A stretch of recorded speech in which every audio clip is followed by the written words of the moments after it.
आपको बता दें कि कानपुर में मुस्लिम पर्सनल लॉ बोर्ड की 2 रोजा मीटिंग होने वाली है।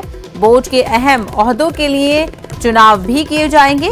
कानपुर में इससे कबल 1985 में ये मीटिंग हुई थी, तो यानी कि तकरीबन 35 साल बाद मुस्लिम पर्सनल लॉ बोर्ड की ये मीटिंग कानपुर में मुनक्किद होने जा रही है। कानपुर में मुस्लिम पर्सनल लॉ बोर्ड की मीटिंग में अहम ओहदों के लिए चुनाव भी होंगे। मजीद बातचीत करेंगे, हमारे नुमाइंदे संदीप सविता इस वक्त हमारे साथ जुड़ गए हैं। संदीप सविता, 35 साल बाद पर्सनल लॉ बोर्ड की मीटिंग कानपुर में होने जा रही है, क्या कुछ खास रहेगा?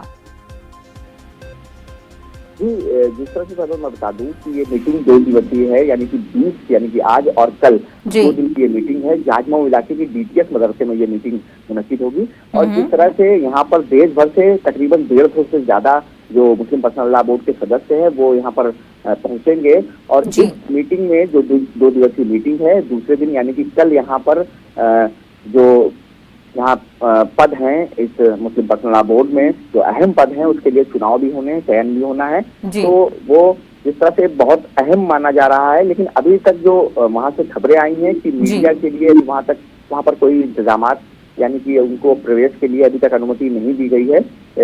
जिस तरह से यहाँ पर और भी बैठक में कई फैसले होने हैं और कोरोना के बाद जो भी मीटिंगें हुई हैं मुस्लिम पर्सनल लॉ बोर्ड की, वो ऑनलाइन मीटिंग हुई है। ये पहली ऐसी मीटिंग है जो एक जगह पर होगी जो कानपुर में होगी। अगर कानपुर की बात की जाए तो कानपुर में 1985 में मीटिंग थी, उसके बाद अब कानपुर में मीटिंग हो रही है। जी सर, बिल्कुल। तो आज मीटिंग में जो लोग शामिल होने वाले हैं उन क्या कुछ खास इस मीटिंग में फैसले लिए जाते हैं उस पर भी हमारी नजर बनी रहेगी। संदीप, हमसे बात करने के लिए बेहद शुक्रिया। Reliance industries limited